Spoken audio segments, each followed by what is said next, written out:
दोपहर का सन्नाटा गहरा और भारी था, जैसे पूरा शहर किसी अदृश्य दुख के नीचे दब गया हो।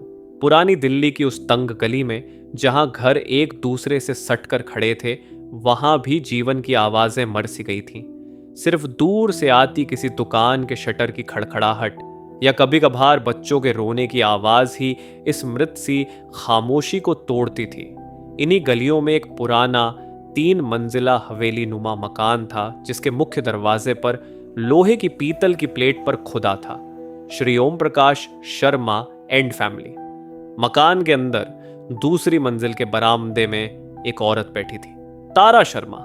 उम्र 35 साल, चेहरे पर समय से पहले ही आ गई झुर्रियां, आंखों में एक ऐसी थकान जो नींद से नहीं जीवन से आती है।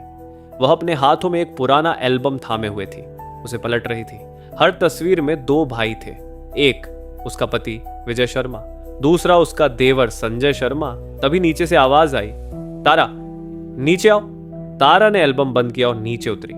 ड्राइंग रूम में उसकी सास सुशीला देवी बैठी थी, उम्र 60 साल, चेहरे पर एक कठोरता, आंखों में एक सतत चिंता। संजय कहाँ है? सुशीला ने पूछा, आवाज में एक अजीब सी बेचैनी। पता नहीं माँ, तारा ने कहा, शायद ऑफिस गए होंगे। ऑफिस? सुशीला ने कड़वी मुस्कान बनाई। वो कब से ऑफिस जाने लगा? उस दिन के बाद से तो वो। सुशीला ने बात बीच में ही रोक दी। वो दिन जिस दिन विजय की मौत हुई थी, 6 महीने पहले, एक सड़क दुर्घटना। कहा गया कि वह शराब पीकर गाड़ी चला रहा था, गाड़ी एक ट्रक से टकरा गई। विजय की तुरंत मौत हो गई, लेकिन तारा को यकीन नहीं था। विजय शराब नहीं पीता था, कभी नहीं पीता था। माँ, तारा ने धीरे से कहा, मैंने आपसे एक बात कहनी है। सुशीला ने उसकी तरफ देखा। क्या बात? मुझे लगता है कि विजय की मौत एक्सीडेंट नहीं थी। कमरे का तापमान जैसे अचानक गिर गया। सुशीला का चेहरा सफेद पड़ गया। तू क्या बकवास कर रही है? सच बोल रही हूं मां, तारा की आवाज कांप रही थी। विजय शराब नहीं पीता था, आप जानती हैं। फिर उसकी रिपोर्ट में शराब कैसे आ गया? सुशीला ने आंखें बंद कर ली। तारा, कभी कभी इंसान वो करता है जिसकी हम उम्मीद नहीं करते। नहीं, तारा ने जोर देकर कहा, मैं जानती हूं मेरे पति को मारा गया है और मैं जानती हूं कि किसने मारा है। सुशीला की आंखें फटी फटी रह गईं। कौन? तारा ने जवाब नहीं दिया। उसने बस सिर हिलाया और कमरे से बाहर चली गई। वह जानती थी, वह हमेशा से जानती थी, लेकिन सबूत नहीं थे। कोई सबूत नहीं था। शाम को संजय घर आया, उम्र 30 साल, विजय से 5 साल छोटा।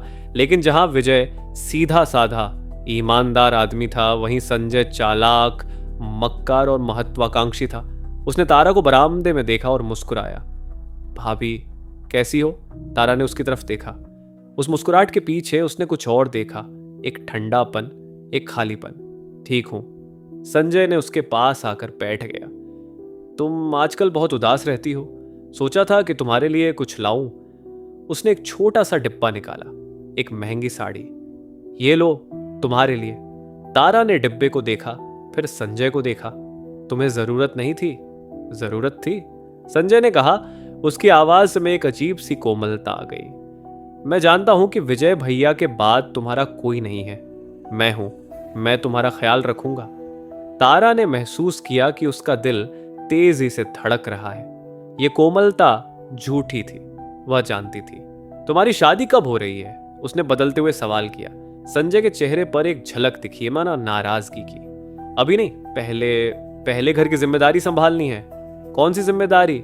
ये घर, संजय ने कहा चारों तरफ देखते हुए। पापा की प्रॉपर्टी। तारा समझ गई। विजय की मौत के बाद सारी प्रॉपर्टी अब संजय के नाम हो जाएगी, क्योंकि विजय और तारा की कोई संतान नहीं थी और सुशीला बूढ़ी हो चुकी थी। तुम्हें लगता है कि तुम सब कुछ संभाल लोगे? तारा ने पूछा। संजय ने उसकी आंखों में देखा। उसकी मुस्कुराहट गायब हो गई। हाँ भाभी, मैं संभाल लूंगा, तुम चिंता मत करो। उस रात तारा सो नहीं पाई। उसे विजय की याद आ रही थी, उसकी मुस्कुराहट, उसकी हंसी, उसकी देखभाल। वह आदमी जिसने उसे हमेशा सुरक्षित महसूस कराया था और अब वह चला गया था, शायद हमेशा के लिए। लेकिन तारा ने हार नहीं मानी। अगले दिन वह पुलिस स्टेशन गई। वहां उसने इंस्पेक्टर प्रिया सिंह से मुलाकात की। प्रिया उम्र 33 साल, एक दृढ़ निश्चयी महिला अधिकारी जिसकी आंखों में एक अदम्य जिज्ञासा थी। मैं अपने पति की मौत की फाइल दोबारा खुलवाना चाहती हूं, तारा ने कहा। प्रिया ने फाइल निकाली। विजय शर्मा का केस, एक्सीडेंट, केस बंद, क्या शक है? प्रिया ने पूछा। तारा ने सब कुछ बताया। विजय का शराब न पीना, संजय का व्यवहार, प्रॉपर्टी का मामला। प्रिया ने ध्यान से सुना। कोई सबूत है? नहीं, तारा ने कहा, लेकिन मेरा दिल कहता है कि यह एक्सीडेंट नहीं था। प्रिया ने फाइल के पन्ने पलटे।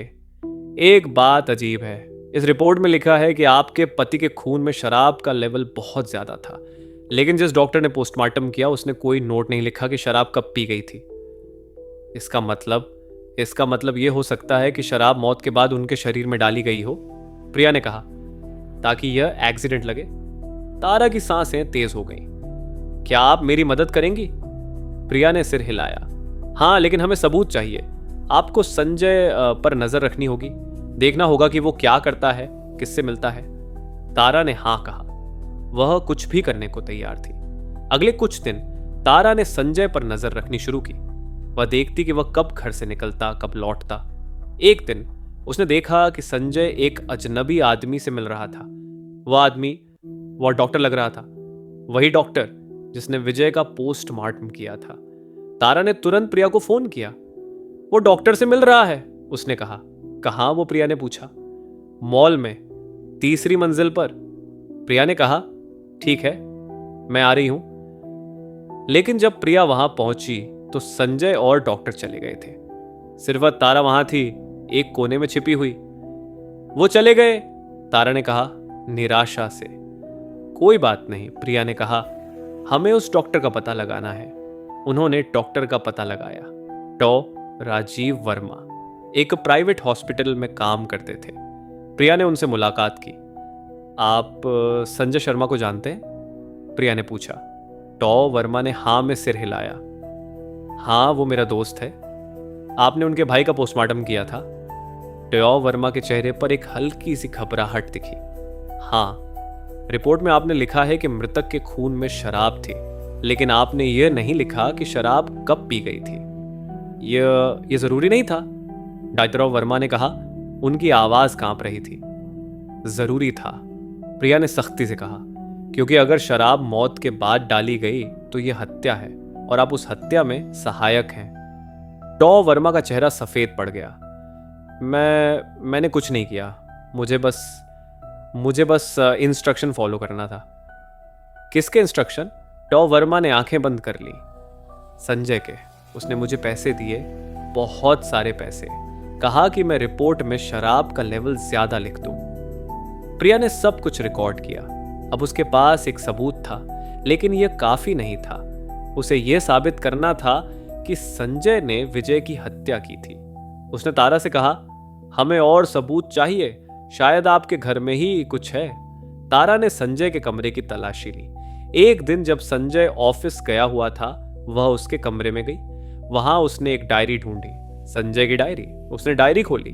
पहले पन्ने पर लिखा था, आज भैया ने मुझे फिर डांटा, कहा कि मैं कुछ नहीं कर सकता, वो नहीं जानता कि मैं क्या कर सकता हूं। तारा ने आगे पढ़ा। हर पन्ने पर संजय की नफरत थी, विजय के प्रति, उसकी सफलता से जलन, उसकी शादी से ईर्ष्या। और फिर आखिरी पन्ने पर लिखा था, आज मैंने फैसला कर लिया है, भैया को रास्ते से हटाना ही होगा, नहीं तो मैं कभी आगे नहीं बढ़ पाऊंगा। तारा के हाथ से डायरी गिर गई। उसका शरीर कांप रहा था। यह सच था, संजय ने ही विजय की हत्या की थी, अपनी महत्वाकांक्षा के लिए, पैसे के लिए, प्रॉपर्टी के लिए। उसने डायरी उठाई और प्रिया के पास ले गई। प्रिया ने डायरी पढ़ी। यह बहुत बड़ा सबूत है, लेकिन हमें यह साबित करना होगा कि उसने हत्या कैसे की। कैसे? तारा ने पूछा। हमें उसकी गाड़ी चेक करनी होगी, प्रिया ने कहा। शायद उसने विजय की गाड़ी में कुछ किया हो। उन्होंने संजय की गाड़ी की जांच की, एक मैकेनिक की मदद से, और वहां उन्हें एक चीज मिली, ब्रेक लाइन में छोटा सा कट, ऐसा कट जो जानबूझकर किया गया था ताकि गाड़ी चलाते समय ब्रेक फेल हो जाए। यही हुआ था, प्रिया ने कहा। संजय ने विजय की गाड़ी के ब्रेक काट दिए थे। जब विजय गाड़ी चला रहा था, ब्रेक काम नहीं किए और वह एक्सीडेंट हो गया। तारा की आंखों में आंसू आ गए। अब सब कुछ साफ था। संजय ने विजय की हत्या की थी और फिर डॉक्टर को पैसे देकर रिपोर्ट में शराब डलवा दी। प्रिया ने संजय को गिरफ्तार करने का आदेश दिया, लेकिन जब पुलिस उसके घर पहुंची तो संजय गायब था। वह भाग चुका था। वो कहां गया? सुशीला ने पूछा, आंखों में डर। हमें नहीं पता, प्रिया ने कहा, लेकिन हम ढूंढ लेंगे। तारा ने महसूस किया कि संजय का भागना उसकी गलती साबित करता है। अगर उसने कुछ नहीं किया होता तो भागता क्यों? लेकिन संजय कहीं नहीं था। वह शहर छोड़कर चला गया था। पुलिस ने उसे ढूंढने की कोशिश की, लेकिन वह नहीं मिला। दिन बीतते गए, हफ्ते बीत गए। संजय का कोई अता पता नहीं था। तारा निराश हो गई। क्या संजय सच में बच जाएगा? क्या विजय को कभी इंसाफ मिल पाएगा? फिर एक दिन एक चौंकाने वाली खबर आई। संजय मिल गया था, लेकिन जीवित नहीं, मरा हुआ एक सस्ते होटल के कमरे में।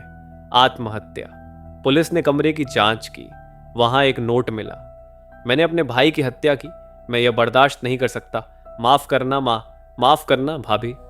तारा ने यह खबर सुनी तो वह स्तब्ध रह गई। संजय ने आत्महत्या कर ली? क्या यह संभव था? प्रिया को भी शक था। उसने मर्डर सुसाइड की जांच शुरू की और जल्द ही उसे पता चला कि यह आत्महत्या नहीं थी, यह हत्या थी। कैसे? तारा ने पूछा। संजय को जहर दिया गया था, प्रिया ने कहा, और फिर आत्महत्या का नाटक रचा गया। किसने किया? प्रिया ने तारा की आंखों में देखा। हमें लगता है कि यह काम किसी ऐसे व्यक्ति ने किया है जो संजय के अपराध से प्रभावित था। तारा का दिल धक से रह गया। मतलब? हमने पाया है कि संजय की मौत से एक दिन पहले एक औरत उससे मिली थी। होटल के सीसीटीवी फुटेज में है। कौन औरत? प्रिया ने एक फोटो निकाली। तारा ने फोटो देखी। उसमें एक औरत थी। चेहरा कैप से ढका हुआ था, लेकिन उसकी पोशाक परिचित लग रही थी। तारा ने फुसफुसाया। हाँ, प्रिया ने कहा, यह पोशाक आपकी सास सुशीला देवी की है। तारा के पैरों तले जमीन खिसक गई। सुशीला? उसकी सास ने संजय को मारा? क्यों? प्रिया ने सुशीला से पूछताछ की। शुरू में तो उन्होंने इनकार किया, लेकिन जब प्रिया ने सबूत दिखाए तो सुशीला टूट गई। हाँ, उन्होंने रोते हुए कहा, मैंने अपने बेटे को मारा। क्यों? प्रिया ने पूछा।